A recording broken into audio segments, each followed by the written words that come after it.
Hello, everyone, and welcome back to another review for Andor. These are going to be episodes 10 through 12, the last of the first season. And right off the bat, I must apologize for this being a week late. The season finale was last Wednesday. It has now been like 10 days or something past that.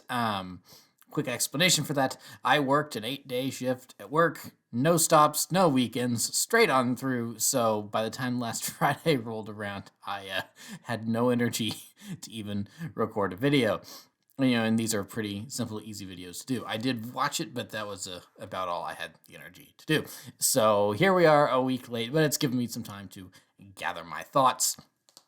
So I guess we'll just briefly go through these episodes. Episode 10, of course, is the no way out, great big prison break moment, and it's one of the best episodes of Star Wars ever. The build up to it was so good in the previous two episodes to where we finally get to when they do break out, and then seeing the Kino, Andy Serkis' character Kino, and him finally coming on board with Andor's plan, and the entire prison revolting. It's like, I kind of feel sorry for that new guy on the floor, the one first guy that they brought in. He's still bewildered. He's still looking around like, I don't understand quite what's going on here. He's a little resistant, and then he's just thrown in the middle of a prison break immediately. And Eddie's like, oh, okay, I guess I'm gonna try to fight these guys off. He takes a couple swings at one guy and immediately gets shot. And it's like, well, that was a pretty short prison sentence there, wasn't it? Poor guy. So, just the absolute mayhem of overriding the prison was awesome. The way the music swelled and they're running out of the prison, shouting "No, one way out, one way out." It's like that's one of the most exhilarating moments in all of Star Wars, I feel like, and I don't want to feel like I want to rub it in, but it's like to all the people that thought this show was going to be boring, it's like no one cares about Cassian Andor. This show's going to be lame. Oh boy, I knew better than you. He. Like I said, I don't want to rub it in. I totally understand why people thought that, but it is cool to have seen the potential that this show had from the start, and then now that the first season is over, and it's like, oh yeah, that was actually really good. It was definitely a slow show, but I don't think that's a bad thing. It definitely had its it started slow. It's like it had these 3-4 episode arcs and everything, to where it really was like mini 3 or 4 mini movies split up into parts, and I think that worked really well for it. So I think once people kind of realized that's how the show was structured, I think it worked really well overall for them. People kind of clued in. So that was really awesome that the show ended up resonating, even though Disney did not push it in the marketing as hard as they did, say, stuff like The Mandalorian or The Book of Boba Fett, which are admittedly the more flashy, hey, we got blasters going off all the time, and it's recognizable armor and characters and stuff. And we got to show off Grogu because he's our new little moneymaker and everything. So yeah, it was just a different show, and I really appreciated that they were able to do that. So yeah, next episode was just more set up for the last one. Cassian and Melshi are out of prison. They're kind of helping each other out and trying to get away from that planet as soon as possible. They run into 2 fishermen or something that are like, yeah, we hate the Empire. We're going to help you guys get out of here. Which was cool, because I thought that was going to go in a different direction at first. I did kind of question a little bit about Cassian's box being left in the shower of that hotel room or whatever. It's like, it's not exactly, maybe the camera angles just made that seem smaller than it was, but I don't know. I feel like that would be like the equivalent of someone's, like you go into, like, there's a dresser in a hotel room and someone leaves a briefcase filled with cash on top of it. It's like, I feel like it's up there. It's pretty noticeable. I'm really surprised it stayed there and no one reported it to the Lost and Found and or anything. It's like, but that is such a small little nitpicky detail that it's like, oh, okay, he found it. He got back to it. So, yeah. So he learns about his mom dying, which I I did and didn't see coming that she was going to die. Honestly, I thought the Empire was going to kill her. Is how it was. Is that it's this poor old woman, and like they do something like, and it's not purposeful. Like they shoot her. They shoot her or anything. I thought it was going to be like they restrict the movement of goods or something enough to where she doesn't get the medicine she needs, and she ends up dying that way. And so it becomes the Empire's fault. But no, she does just end up. It seems like passing away of natural causes and everything. And looking back at the first couple episodes, she was kind of not doing well to begin with because she was hobbling around on her cane. So she was definitely not in great straits to begin with. And then the shock of the corpos showing up at her door and everything probably didn't help. But poor B, that poor little droid, you can tell it's like an old dog losing his old owner or something. And and like having to be explained to him like a child that she's not coming back, she's gone, she's dead. And that whose name I've never gotten, but that one friend of Cassian's that worked in the scrapyard or whatever. It's like him even going, all right, come on, let's go back to my place. And B's just like not wanting to move. He's like, okay, I'll stay here with you one night, and then we're going back to my place afterward. And it seems like, I guess that, but it's like, gosh, I felt so sorry for that droid. It's like in the beginning of the episode where he's sitting there and he's got like the cup of calf or something that someone has just, why did some poor insensitive person put a cup of calf on top of this droid's head or whatever? Did you think he was a table? It's like, clearly he's got gears and an eye that moves around and stuff. So I thought that was a little rude. And it's like he's just so upset that he's actually shaking and the glass falls off him or whatever. It's like, gosh, I love droids. Droids are some of my favorite characters in Star Wars. I mean, you can't beat like R2 and 3PO in terms of classic characters and everything. Roger from Lego Star Wars: The Freemaker Adventures, really fun character there. Of course, K2 from Rogue One, Chopper from Rebels. I mean, it's like there's yet to be a droid character they've introduced that I have not loved, and B is another one of those characters where it's it's like this is one that I've definitely felt like really, really sad for, with his his little shaking and the stutter, low memory speech that he has, of him being an older droid and everything. And just kind of trotting along as well as he can, which isn't very well at this point. And just it's like, maybe she will come back. It's heartbreaking. It's like they've run the gamut of grumpy droids and funny droids and sarcastic droids and all that. Now we have a sad droid.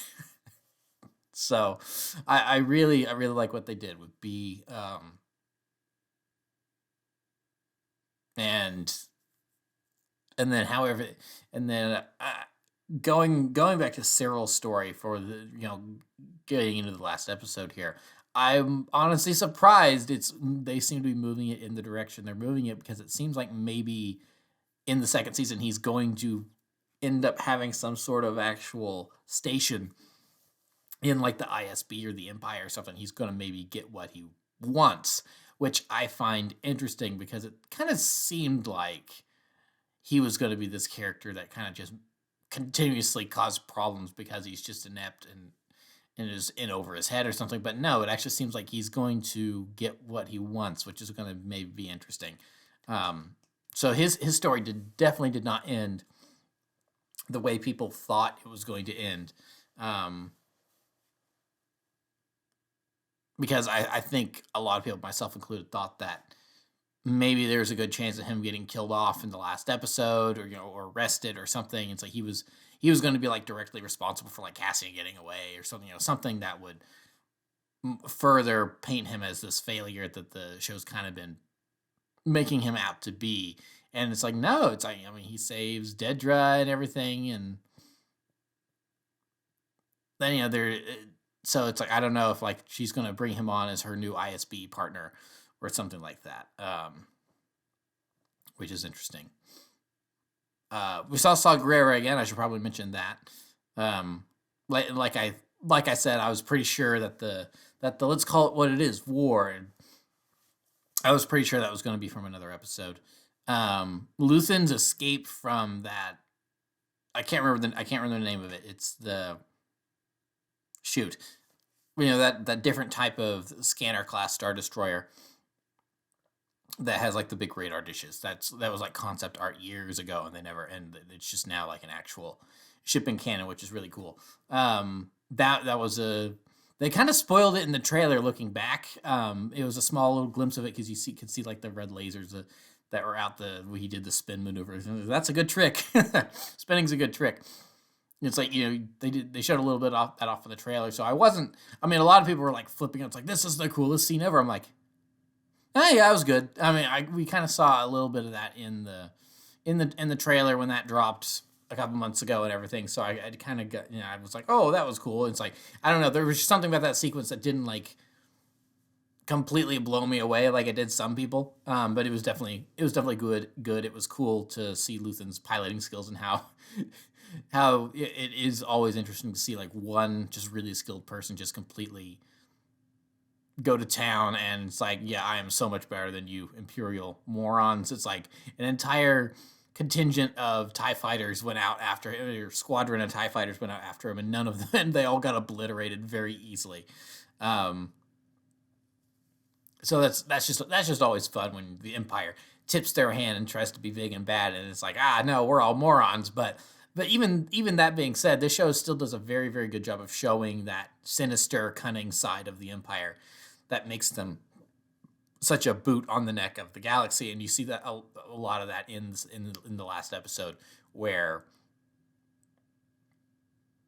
they try to spring this trap on Cassian, and of course it doesn't work because the he has more friends than they do, and he's able to use that to his advantage, and they're kind of, and everyone's able to kind of figure things out, and he's able to escape, and then it's the hearing part of the manifesto from that poor one kid character from the Aldani raid, whose again name I can't remember. If that is an issue with the show, I would say is that there's too many characters at some point, which let me rephrase. There's too many characters that are only here for a short amount of time. It's like they're not wasted characters, they're not bad characters, they're not unnecessary characters, but I'm just sitting here like, okay, could we I was like, I can't remember all of these people's names. There's and they're not around for very long, so it's hard to keep a connection with some of them, because and that's just kind of how these like 3-episode arc story style works. So I get it. That's really more on me than anything. But the one kid with the manifesto for the Aldani raid, it was interesting to hear part of it, and then at the beginning of the last episode, as Cassian's standing in underneath the ship in the rain and everything, kind of grieving his mom, and then what ends up happening later in the episode is kind of exactly as that manifesto stated, is that it's like the Empire's rule is unnatural, tyranny is unnatural, and so it has to constantly work to keep things contained, and that means that things slip through the cracks, things break and everything, and you see that by the Empire's actions in this season, especially on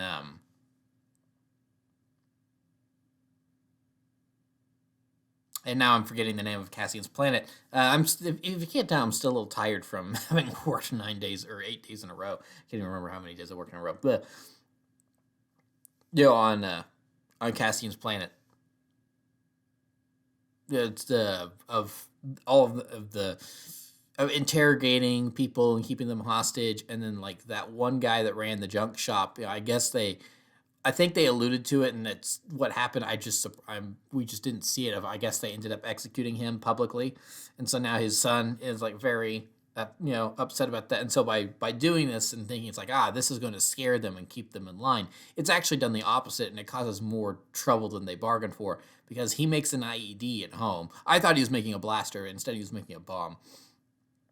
He chucks that, and it does enough damage on its own, but then kind of symbolically of the Empire causes more trouble for itself than they think they do, where it blows up, but then it also hits a canister of those fancy Death Trooper grenades. And then the explosion ends up being much, much larger than what this kid could have even anticipated. And that's how rebellions work, where it's like one act of defiance ends up blowing up, could potentially blow up bigger than anyone could even fathom. So and then like everything just dissolves into utter chaos. There's people are running around. That one girl that's part of Luthen's gang or whatever. That's not the cousin to Mon Mothma, but the other one, again, too many names. Sorry. That she was undercover there for a while, and it's like I did like how the one Imperial spy that it's like he was undercover or whatever. It's like, you're not doing a very good job of hiding the fact that you're Imperial.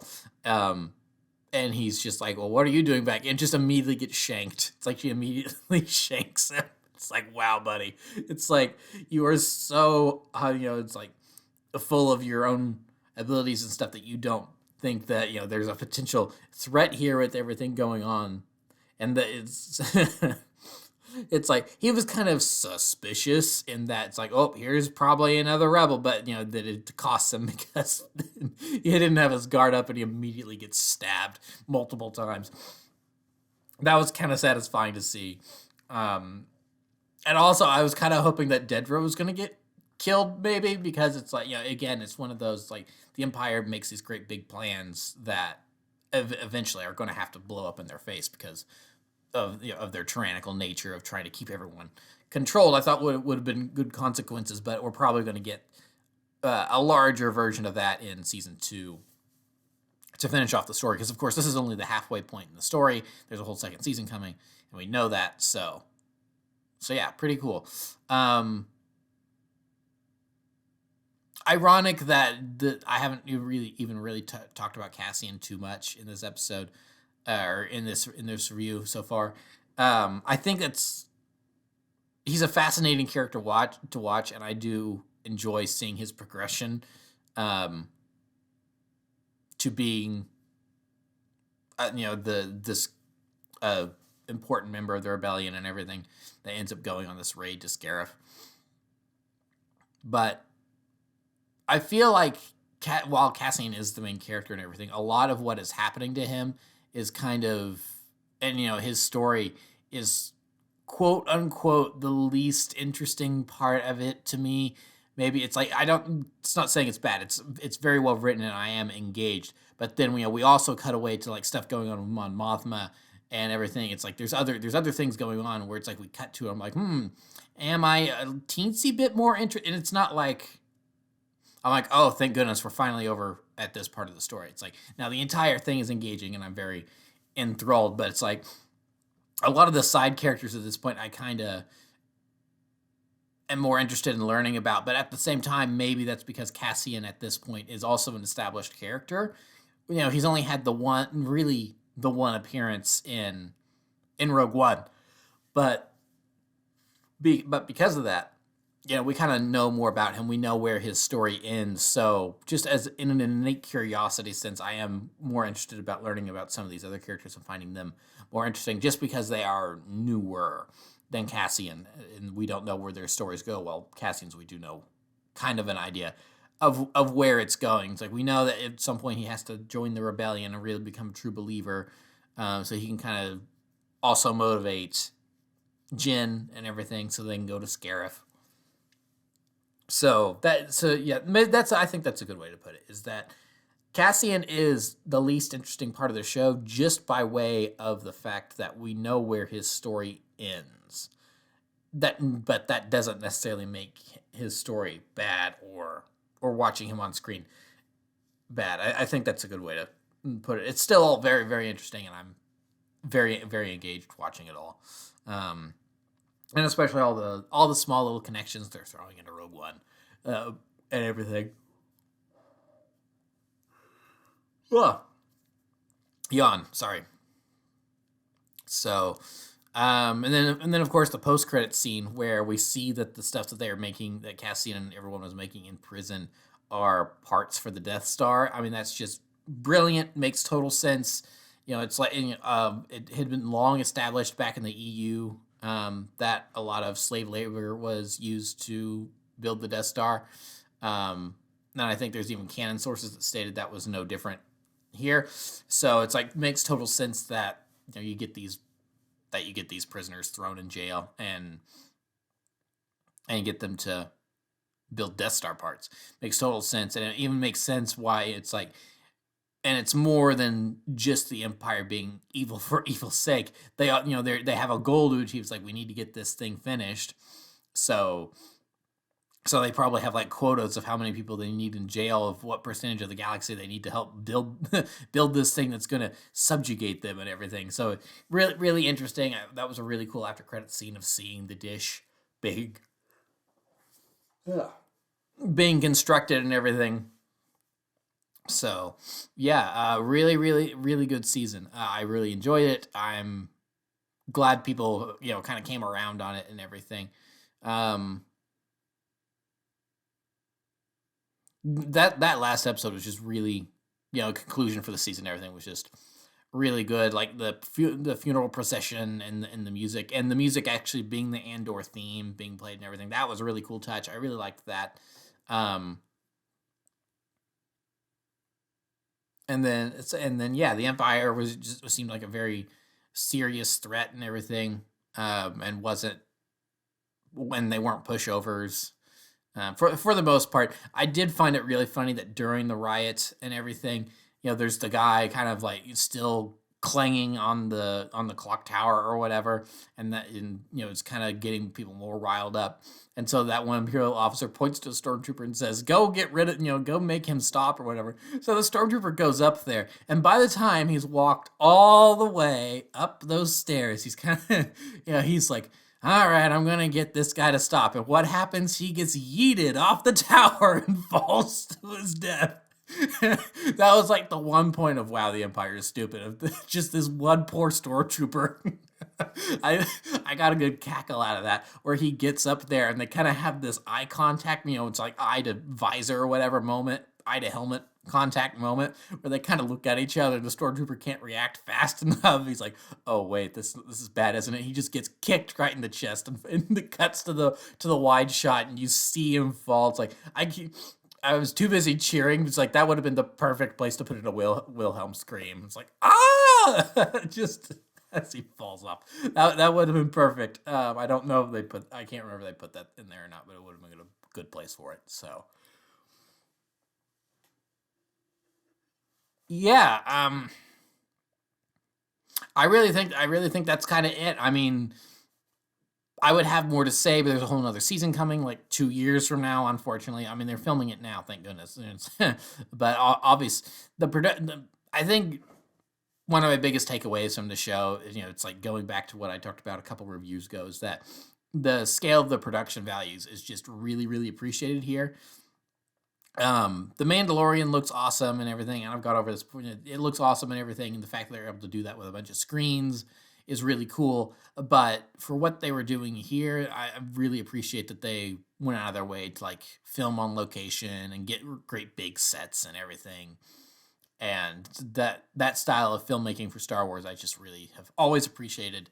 And I like when they do that, because it makes it feel just a little bit more tangible, a little bit more real. You could tell it seems like he was actually on a beach when he was being arrested and assaulted by a K security droid, and then like the prison was actually there. They built most of that.